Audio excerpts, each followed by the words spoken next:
Dwight Lyman Moody, o célebre ganhador de almas. 1837-1899. Tudo aconteceu durante uma das famosas campanhas de Moody e Sankey para salvar almas. A noite de uma segunda-feira tinha sido reservada para um discurso dirigido aos materialistas. Carlos Bradlaugh, campeão do ceticismo, então no zênite da fama, ordenou que todos os membros dos clubes que fundara assistissem à reunião. Assim, cerca de 5.000 homens, resolvidos a dominar o culto, entraram e ocuparam todos os bancos. Moody pregou sobre o texto: a rocha deles não é como a nossa rocha, sendo os nossos próprios inimigos os juízes. Deuteronômio, capítulo 32, versículo 31. Eis os detalhes desse interessante episódio, relatado em sua biografia. Com uma rajada de incidentes relevantes e comoventes de suas experiências com pessoas presas ao leito de morte, Moody deixou que os homens julgassem por si mesmos quem tinha melhor alicerce sobre o qual deviam basear sua fé e esperança. Sem querer, muitos dos assistentes tinham lágrimas nos olhos. A grande massa de homens, demonstrando o mais negro e determinado desafio a Deus estampado nos seus rostos, encarou o contínuo ataque de Moody aos pontos mais vulneráveis, isto é, o coração e o lar. Ao findar, Moody disse: levantemo-nos para cantar, ó vinde vós aflitos. E, enquanto o fazemos, os porteiros abram todas as portas para que possam sair todos os que quiserem. Depois, faremos o culto, como de costume, para aqueles que desejarem aceitar o Salvador. Uma das pessoas que assistiu a esse culto disse: eu esperava que todos saíssem imediatamente, deixando o prédio vazio. Mas grande massa de 5.000 homens se levantou, cantou e assentou-se de novo. Nenhum deles deixou seu assento. Moody então disse: quero explicar 4 palavras: recebei, crede, confiai, aceitai. Um grande sorriso passou de um a outro em todo aquele mar de rostos. Depois de falar um pouco sobre a palavra recebei, fez um apelo. Quem quer recebê-lo? É somente dizer: quero. Cerca de 50 dos que estavam em pé e encostados às paredes responderam: quero. Mas nenhum dos que estavam sentados. Um homem exclamou: eu não posso. Ao que Moody replicou: falou bem e com razão, amigo. Foi bom ter falado. Escute e depois poderá dizer: eu posso. Moody então explicou o sentido da palavra crer e fez o segundo apelo. Quem dirá: quero crer nele? De novo, alguns dos homens que estavam em pé responderam, aceitando, mas um dos dirigentes de um clube bradou: eu não quero.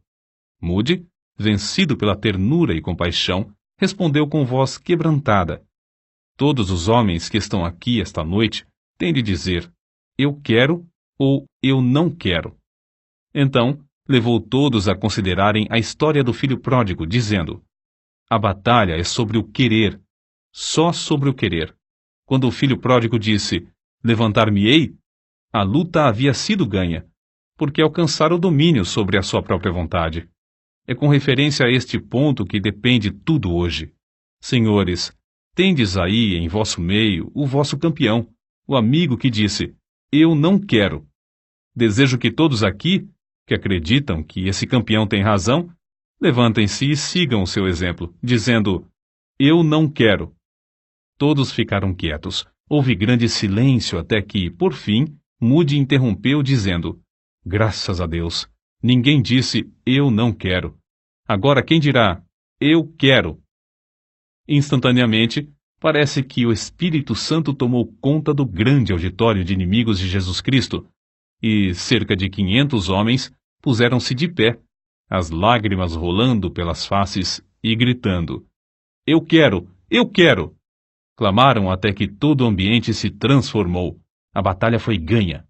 O culto terminou sem demora, para que se começasse a obra entre aqueles que estavam desejosos de salvação. Em 8 dias, cerca de 2.000 foram transferidos das fileiras do inimigo para o exército do Senhor. pela rendição da vontade. Os anos que se seguiram provaram a firmeza da obra, pois os clubes nunca se ergueram. Deus, na sua misericórdia e poder, os aniquilou por seu evangelho. Um total de 500.000 preciosas almas ganhas para Cristo é o cálculo da colheita que Deus fez por intermédio de seu humilde servo, Dwight Lyman Moody. R.A. Torrey, que o conheceu intimamente, considerava-o com razão o maior homem do século XIX, isto é, o homem mais usado por Deus para ganhar almas. Não é exagero dizer que, hoje em dia, muitas décadas depois de sua morte, os crentes se referem ao seu nome mais do que a qualquer outro nome depois dos tempos dos apóstolos. Que ninguém julgue, contudo, que Dwight Lyman Moody era grande em si mesmo ou que tinha oportunidades que os demais não têm. Seus antepassados eram apenas lavradores que viveram por 7 gerações, ou 200 anos, no Vale do Connecticut, nos Estados Unidos. Dwight nasceu a 5 de fevereiro de 1837, de pais pobres, o 6º entre 9 filhos. Quando era ainda pequeno, seu pai faleceu, e os credores tomaram conta do que ficou, deixando a família destituída de tudo, até da lenha para aquecer a casa em tempo de intenso frio. Não há história que comova e inspire tanto quanto a daqueles anos de luta da viúva, mãe de Dwight. Poucos meses depois da morte de seu marido, nasceram-lhe gêmeos, e o filho mais velho tinha apenas 12 anos. O conselho de todos os parentes foi que ela entregasse a prole para outros criarem, mas com invencível coragem e santa dedicação a seus filhos, ela conseguiu criar todos os 9 no próprio lar. Guarda-se ainda, como tesouro precioso, sua Bíblia com as palavras de Jeremias capítulo 49, versículo 11, sublinhadas. Deixa os teus órfãos, eu os conservarei em vida, e confiem em mim, tuas viúvas. Pode-se esperar outra coisa a não ser que os filhos ficassem ligados à mãe e que crescessem para se tornarem homens e mulheres que conhecessem o mesmo Deus que ela conhecia? Assim se expressou Dwight, ao lado do ataúde de sua mãe, quando ela faleceu com a idade de 90 anos. Se posso conter-me, quero dizer algumas palavras. É grande honra ser filho de uma mãe como ela. Já viajei muito, mas nunca encontrei alguém como ela. Ligava a si seus filhos de tal maneira que representava um grande sacrifício para qualquer deles afastar-se do lar. Durante o primeiro ano, depois que meu pai faleceu, ela adormecia todas as noites chorando. Contudo, estava sempre alegre e animada na presença dos filhos. As saudades serviam para chegá-la mais perto de Deus. Muitas vezes eu me acordava e ela estava orando, às vezes chorando. Não posso expressar a metade do que desejo dizer. Aquele rosto, como é querido! Durante 50 anos não senti gozo maior do que o gozo de voltar a casa. Quando estava ainda a 75 quilômetros de distância, já me sentia tão inquieto e desejoso de chegar que me levantava do assento para passear pelo carro até o trem chegar à estação. Se chegava depois de anoitecer, sempre olhava para ver a luz na janela da minha mãe. Senti-me tão feliz esta vez por chegar a tempo de ela ainda me reconhecer. Perguntei-lhe, mãe, me conhece? Ela respondeu, ora, se eu te conheço. Aqui está sua Bíblia, assim gasta, porque é a Bíblia do lar. Tudo o que ela tinha de bom veio deste livro, e foi dele que nos ensinou. Se minha mãe foi uma bênção para o mundo, é porque bebia desta fonte. A luz da viúva brilhou do outeiro durante 50 anos. Que Deus a abençoe, mãe. Ainda a amamos. Adeus, por um pouco, mãe. Ao contemplar o êxito de Dwight Lyman Moody, somos constrangidos a acrescentar. Quem pode calcular as possibilidades de um filho criado num lar onde os pais amam sinceramente ao Pai Celestial, a ponto de chamar diariamente todos os filhos para escutarem a sua voz na leitura da Bíblia e reverentemente clamarem a ele em oração? Todos os filhos da viúva Moody assistiam aos cultos nos domingos e levavam merenda para passar o dia inteiro na igreja. Tinham de ouvir 2 prolongados sermões, e no intervalo, assistir à escola dominical. Dwight, depois de trabalhar a semana inteira, achava que sua mãe exigia demais, obrigando-o a assistir aos sermões, os quais não compreendia, mas por fim chegou a ser agradecido a essa boa mãe pela dedicação nesse sentido.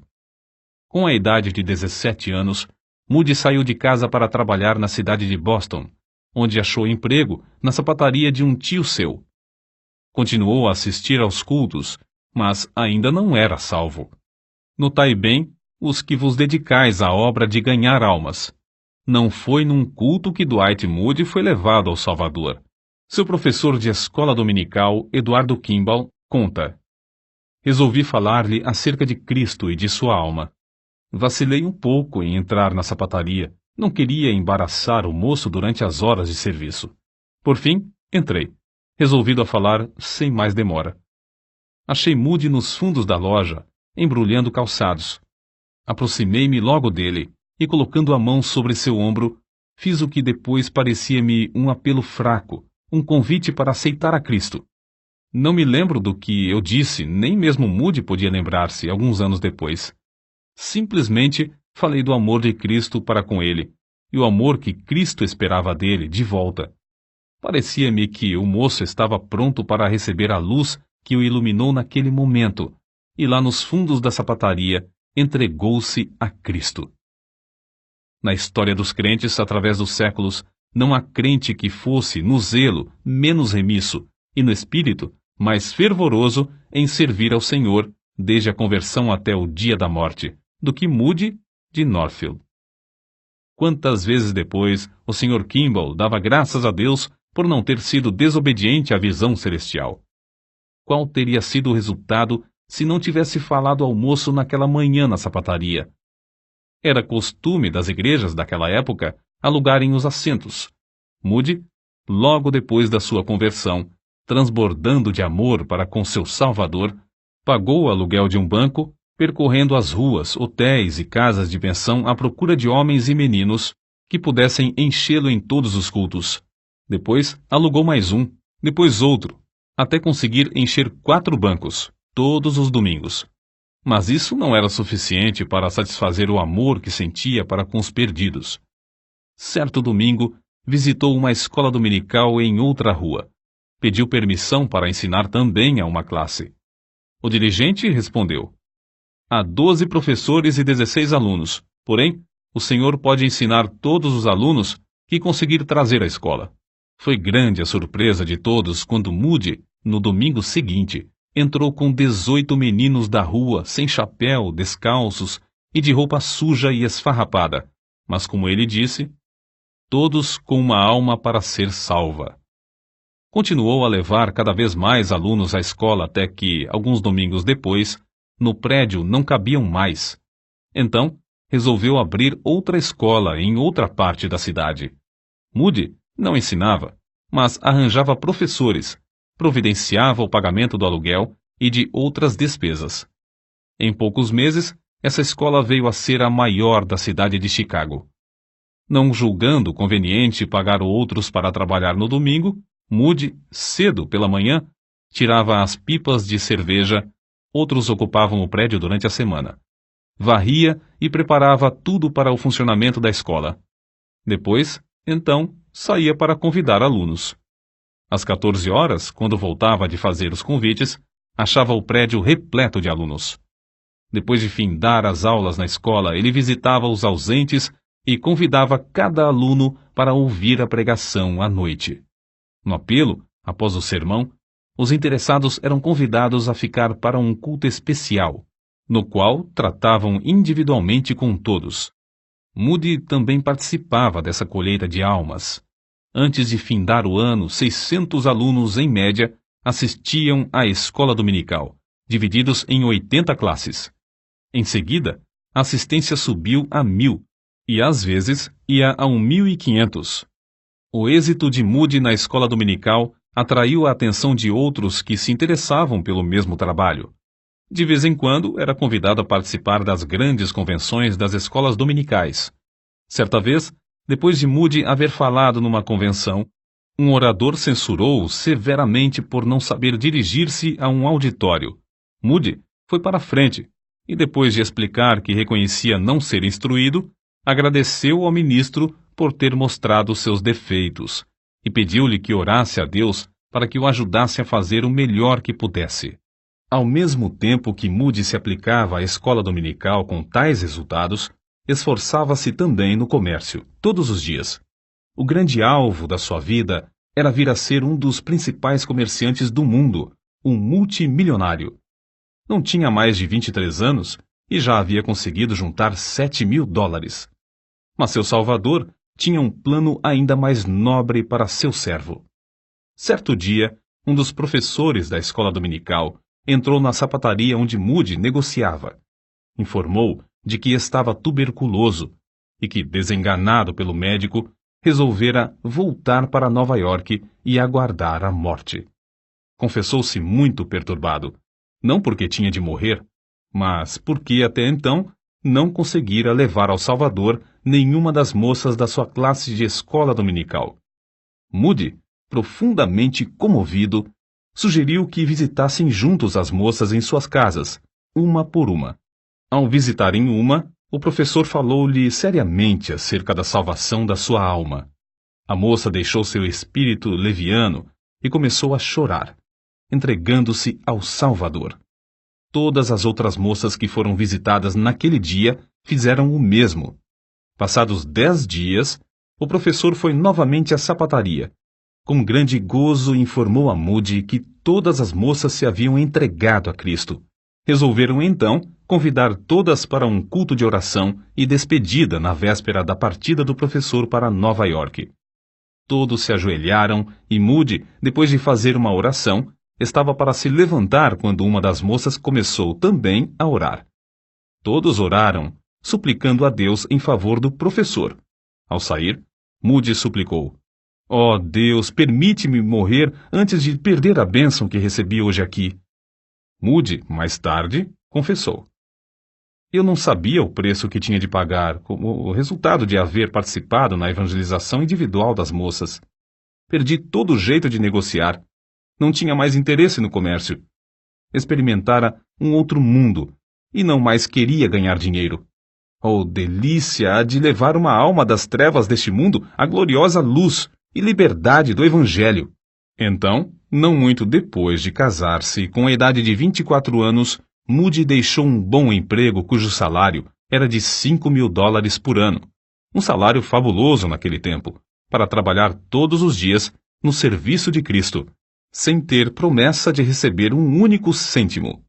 Depois de tomar essa resolução, apressou-se a ir à firma B.F. Jacobs e Companhia, onde, muito comovido, anunciou: "Já resolvi empregar todo o meu tempo no serviço de Deus." "Como vai manter-se?" "Ora, Deus me suprirá de tudo, se Ele quiser que eu continue, e continuarei até ser obrigado a desistir." É muito interessante notar o que ele escreveu não muito depois, a seu irmão Samuel. "Caro irmão, as horas mais alegres que já experimentei na terra foram as que passei na obra da escola dominical. Samuel, arranja uma classe de moços perdidos, leva-os à escola dominical, pede a Deus sabedoria e instrui-os no caminho da vida eterna." Ao mesmo tempo em que Moody descrevia sua alegria, foi obrigado a deixar a pensão, a alimentar-se mais simplesmente e a dormir num dos bancos do salão. Acerca de seu desprendimento ao dinheiro, R.A. Torrey fez esta observação: "Ele, Moody, disse-me que, se tivesse aceitado lucros provenientes da venda dos inários por ele publicados, eles somariam $1 milhão. Porém, Moody recusou-se a tocar naquele dinheiro, embora por direito fosse seu. Numa certa cidade visitada por Moody nos últimos dias de sua vida, estando eu em sua companhia, foi publicamente anunciado que ele não aceitaria qualquer recompensa por seus serviços. O fato era que ele quase não tinha outros meios de sustento, senão aquilo que recebia nas suas conferências. Não desejava métodos sensacionais, mas usou os mesmos métodos humildes até o fim da vida. Sermão dirigido direto aos ouvintes, Aplicação prática da mensagem do Evangelho à necessidade individual. Solos cantados sob a unção do Espírito. Apelo para que o perdido se entregasse imediatamente.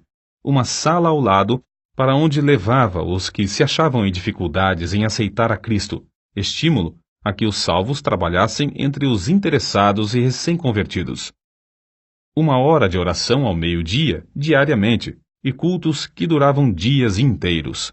O próprio Moody afirmou: se estamos cheios do Espírito e de poder, um dia de serviço com poder vale mais do que 1 ano de serviço sem esse poder. Se estamos cheios do Espírito, ungidos, nossas palavras alcançarão os corações do povo.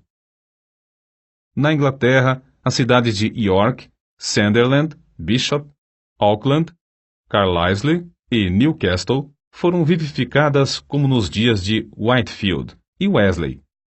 Na Escócia, em Edimburgo, os cultos se realizaram no maior edifício, e a cidade inteira ficou comovida. Em Glasgow, a obra começou com uma reunião de professores da escola dominical, a qual assistiram mais de 3.000 pessoas. O culto da noite foi anunciado para as 18h30, mas muito antes da hora marcada, o grande edifício ficou repleto, e a multidão que não pôde entrar foi levada para as 4 igrejas mais próximas. Essa série de cultos transformou radicalmente a vida diária do povo. Na última noite, Sankey cantou para 7.000 ouvintes que estavam dentro do edifício, e Moody, sem poder entrar no auditório, subiu numa carruagem e pregou para as 20.000 pessoas que se achavam congregadas do lado de fora. O coral cantou os hinos de cima de um galpão. Em um só culto, mais de 2.000 pessoas responderam ao apelo para se entregarem definitivamente a Cristo. Durante o verão, pregou em Aberdeen, Montrose, Brechin, Forfar, Huntly, Inverness, Arbroath, Fan, Nairn, Elgin, Ferris, Grantown, Keith, Rothesay e Campbellton. Muitos milhares assistiam a todos os cultos. Na Irlanda, Moody pregou nos maiores centros com os mesmos resultados, como na Inglaterra e Escócia. Os cultos em Belfast continuaram durante 40 dias. O último culto foi reservado para os recém-convertidos, que só podiam ter ingresso por meio de bilhetes, concedidos gratuitamente. A essa reunião estiveram presentes 2.300 pessoas. Belfast fora o centro de vários avivamentos, mas todos concordam em que nunca houvera um avivamento antes desse com resultados tão permanentes. Depois da campanha na Irlanda, Moody e Sankey voltaram à Inglaterra e dirigiram cultos inesquecíveis em Sheffield, Manchester, Birmingham e Liverpool. Durante muitos meses, os maiores edifícios dessas cidades ficaram superlotados de multidões desejosas de ouvir a apresentação clara e ousada do Evangelho, por um homem livre de todo interesse e ostentação. O poder do Espírito manifestou-se em todos os cultos, produzindo resultados que permanecem até hoje. O itinerário de Moody e Sankey na Europa findou-se após 4 meses de cultos em Londres.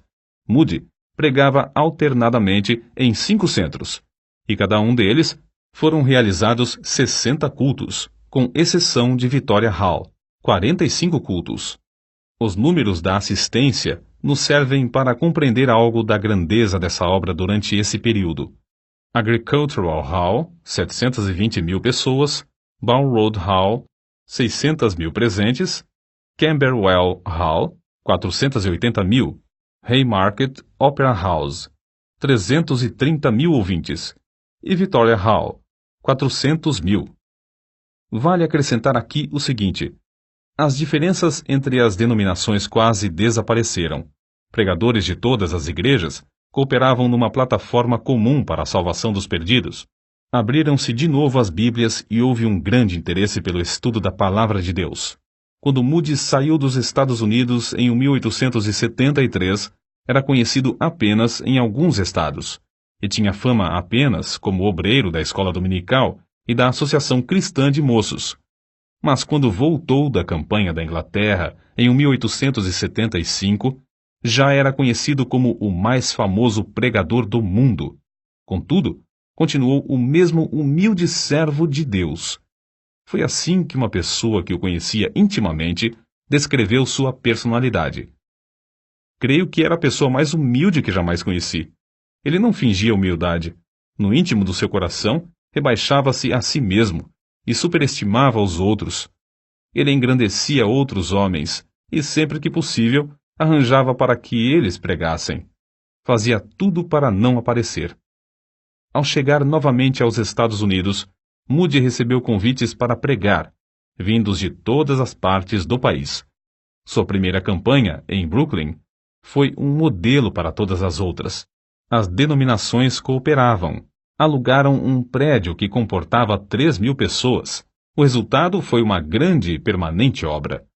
Durante um período de 20 anos, ele dirigiu campanhas com grandes resultados nas maiores cidades dos Estados Unidos, Canadá e México.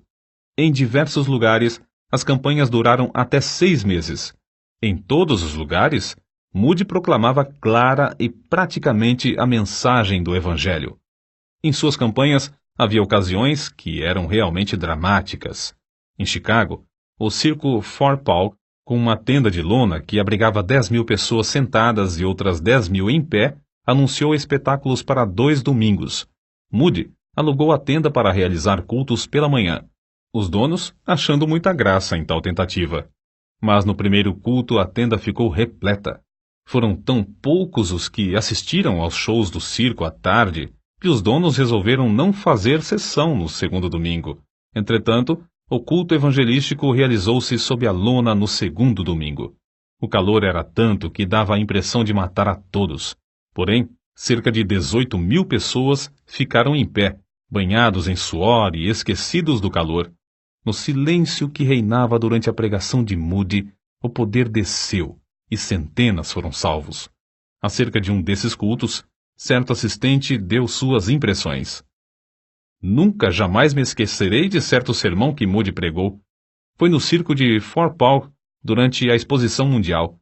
Estavam presentes cerca de 18.000 pessoas, de todas as classes e de todas as qualificações. O texto do sermão foi: "Pois o Filho do Homem veio buscar e salvar o que se havia perdido." Grandiosa era a unção do pregador, parecia estar em íntimo contato com todos os corações daquela massa de gente. Moody disse repetidamente: "Pois o Filho do Homem veio hoje ao circo Fort Park, para procurar e salvar o que se perdera." Escrito e impresso parecia um sermão comum, mas as suas palavras, pela santa unção que lhe sobreveio, tornaram-se palavras de espírito e de vida. Durante a Exposição Mundial, no dia designado em honra de Chicago, todos os teatros da cidade fecharam, porque se esperava que todo o mundo fosse à exposição, a 6 quilômetros de distância. Porém, Moody alugou o Central Music Hall, e R.A. Torrey testificou que a assistência era tão grande que ele só conseguiu entrar por uma janela dos fundos do prédio. Os cultos de Moody continuaram tão concorridos que a Exposição Mundial teve de deixar de funcionar aos domingos, por falta de assistência. Henry Moorhouse, pregador escocês, dá a seguinte opinião acerca de Moody e seus discursos. Primeiro, crê firmemente que o Evangelho salva os pecadores quando eles creem e confiam na história simples do Salvador crucificado e ressuscitado. Segundo, espera a salvação de almas quando prega, e o resultado é que Deus honra a sua fé. Terceiro, prega como se jamais fosse realizar outro culto, e como se os pecadores nunca mais tivessem a oportunidade de ouvir o som do Evangelho. Seus apelos à decisão, agora mesmo, são comoventes. Quarto, consegue levar os crentes a trabalhar com os interessados depois do sermão. Insiste em que perguntem aos que estão assentados ao lado se são salvos ou não. Tudo na sua obra é muito simples. Aconselhe os obreiros da seara do Senhor a aprenderem de nosso amado irmão algumas lições preciosas sobre a tarefa de ganhar almas. O Dr. Dale se pronunciou desta forma: "Acerca do poder de Moody, acho difícil falar. É tão real e ao mesmo tempo tão diferente do poder dos demais pregadores que não sei descrevê-lo. Sua realidade é inegável. Um homem que pode cativar o interesse de um auditório de 3 a 6 mil pessoas por meia hora, de manhã, por 40 minutos, de novo ao meio-dia, e de um terceiro auditório de 13 mil a 15 mil, durante 40 minutos à noite, deve ter um poder extraordinário. Acerca desse poder maravilhoso, Torrey também testificou. Várias vezes tenho ouvido diversas pessoas dizerem que viajaram grandes distâncias para ver e ouvir Dwight Lyman Moody, e que ele, de fato, é um maravilhoso pregador. Sim, ele era, em verdade, um maravilhoso pregador. Considerando tudo, o mais maravilhoso que eu jamais ouvi. Era grande o privilégio de ouvi-lo pregar, como só ele sabia pregar. Contudo, conhecendo-o intimamente, quero testificar que Moody era maior como intercessor do que como pregador. Enfrentando obstáculos aparentemente invencíveis, ele sabia vencer todas as dificuldades. Sabia e cria no mais profundo de sua alma que não havia nada demasiadamente difícil para Deus fazer, e que a oração podia conseguir tudo o que Deus pudesse realizar. Grifo do autor. Certo dia, na sua grande campanha em Londres, Moody estava pregando num teatro repleto de pessoas da alta sociedade, e entre elas havia um membro da família real. Moody levantou-se e leu Lucas capítulo 4, versículo 27. E havia muitos leprosos em Israel no tempo do profeta Eliseu. Ao chegar a palavra Eliseu, ele não a podia pronunciar, e começou a gaguejar e balbuciar. Começou a ler o versículo de novo, mas de novo não podia passar adiante. Experimentou a terceira vez, e falhou pela terceira vez. Então, fechou o livro e, muito comovido, olhou para cima, dizendo: "Ó Deus, use esta língua de gago para proclamar Cristo crucificado a este povo." Desceu sobre ele o poder de Deus, a ponto de derramar sua alma em tal torrente de palavras que o auditório inteiro ficou como que derretido pelo fogo divino. Foi durante essa segunda visita às Ilhas Britânicas que realizou a sua obra entre os homens das célebres universidades Oxford e Cambridge.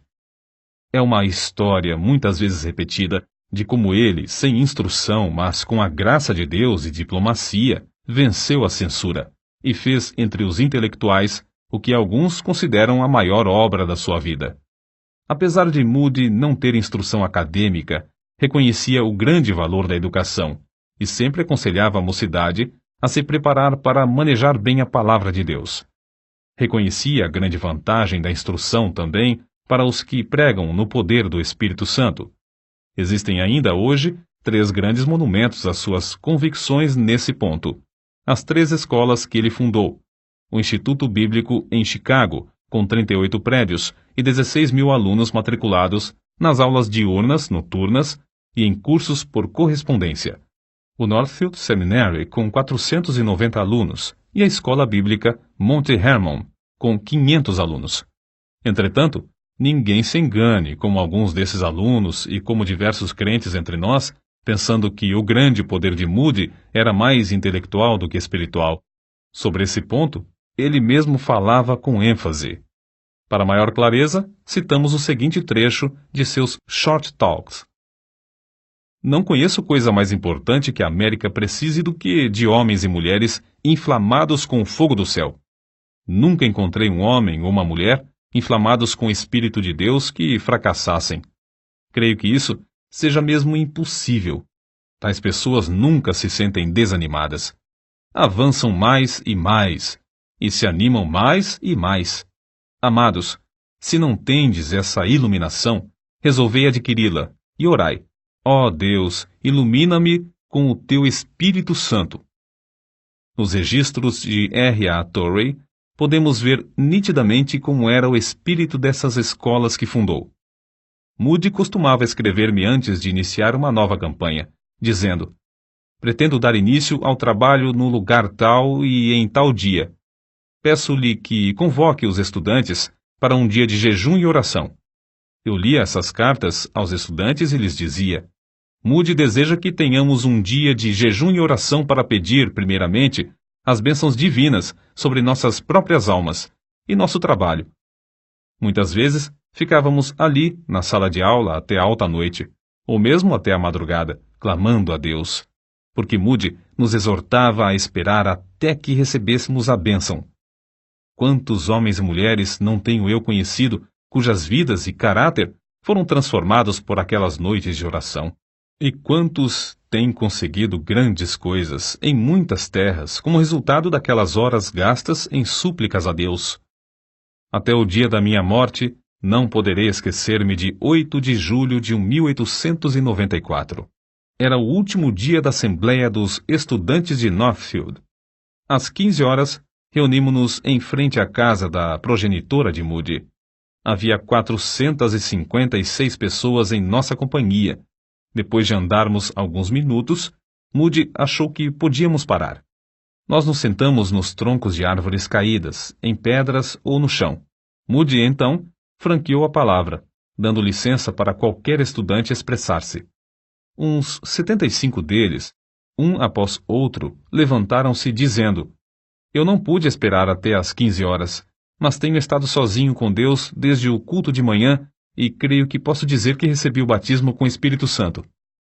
Ouvindo o testemunho desses jovens, Moody sugeriu o seguinte: Moços, por que não podemos nos ajoelhar aqui, agora, e pedir que Deus manifeste em nós o poder do Espírito de um modo especial, como fez aos apóstolos no dia de Pentecostes?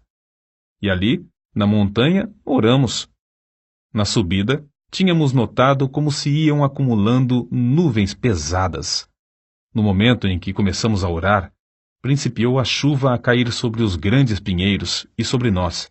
Porém, houve uma outra qualidade de nuvem que havia 10 dias estava se acumulando sobre a cidade de Northfield. Uma nuvem cheia da misericórdia, da graça e do poder divino, de sorte que, naquela hora, parecia que nossas orações bombardeavam essas nuvens, fazendo descer sobre nós, em grande poder, a virtude do Espírito Santo. Homens e mulheres, eis o que todos nós carecemos, o batismo com o Espírito Santo. As anotações de R. A. Torrey também dão conta de como Moody era mesmo um estudante incansável. Todos os dias da sua vida, até o fim, segundo creio, ele se levantava muito cedo de manhã para meditar na palavra de Deus. Costumava deixar sua cama às 4 horas da madrugada, mais ou menos, para estudar a Bíblia.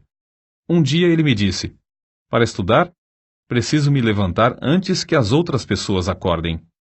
Ele se fechava num quarto afastado do resto da família, sozinho com a sua Bíblia e com o seu Deus.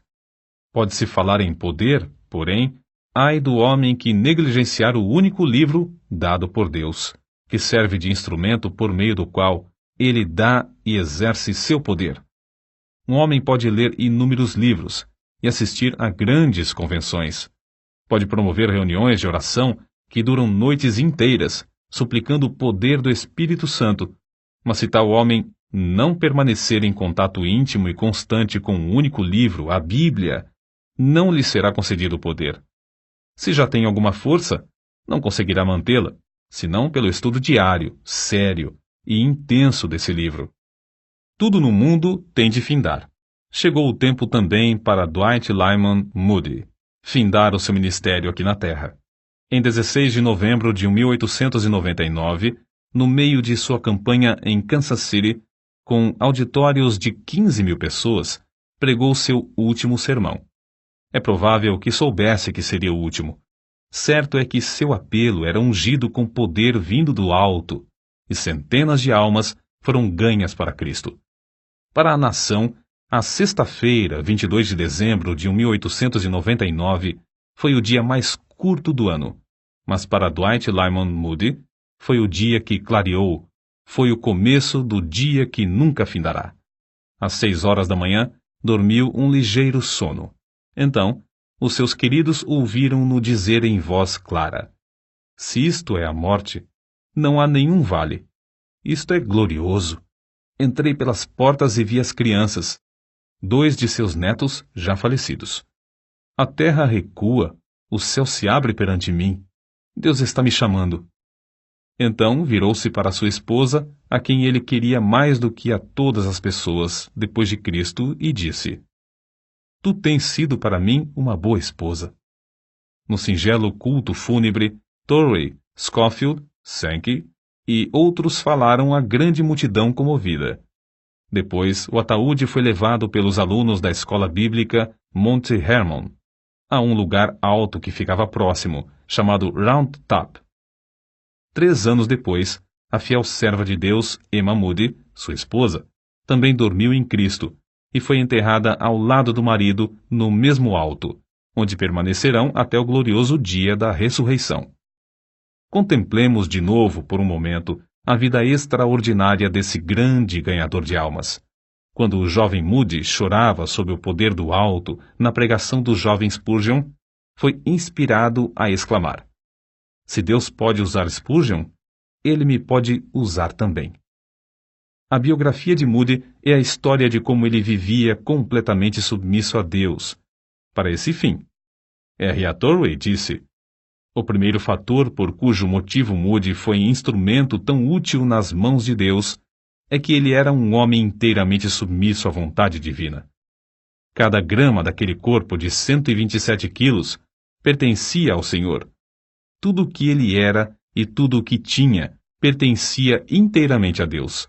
Se nós, tu e eu, ouvinte, queremos ser usados por Deus, temos de nos submeter a Ele absolutamente e sem reservas. Ouvinte, resolve agora, com a mesma determinação e pelo auxílio divino. Se Deus podia usar Dwight Lyman Moody, Ele me pode usar também. Que assim seja. Amém.